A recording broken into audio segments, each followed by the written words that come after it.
for a long time, all these agreements have been on the table in ASEAN circle, after this and that preferential trading arrangement.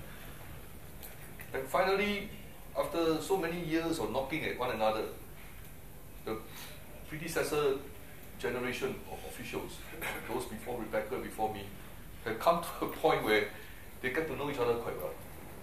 Yeah, and then the minister too, the then Rafida, the then trade minister from Thailand, from Singapore, from Indonesia, and finally they decided, well, since external conditions are good, we might as well give it a shot.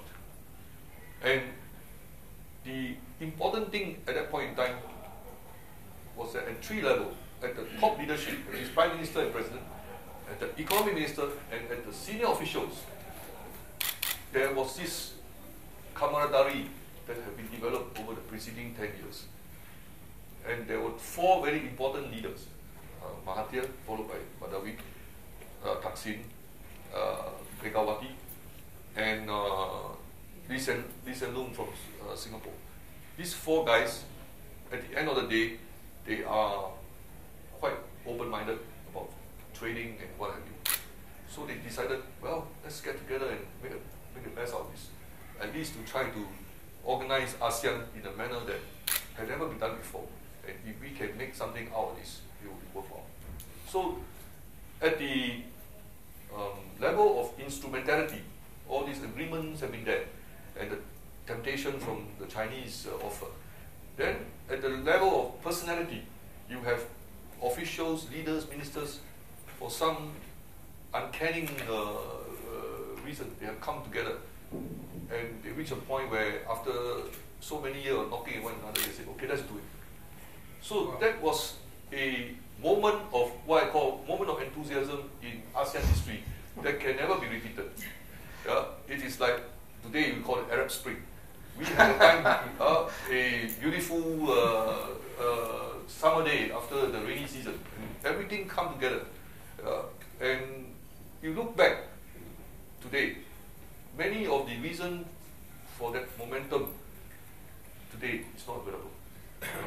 Indonesia, for example, have not yet passed down this idea of the ASEAN Economic Community to the working level. And if you don't have a leadership push in Jakarta, it's very difficult for the different custom authority, port authority in the 15,000 islands of Indonesia to push forward.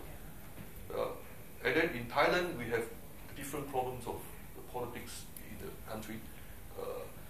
In Singapore, Malaysia, yeah, we have now converged in the idea of going for free trade agreement and doing more.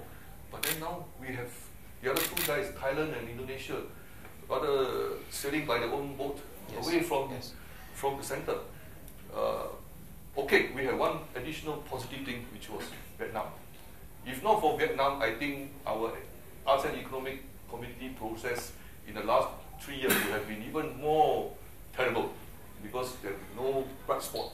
At least the Vietnamese locomotive helped to distract the slowness and the falling behind of the deadline.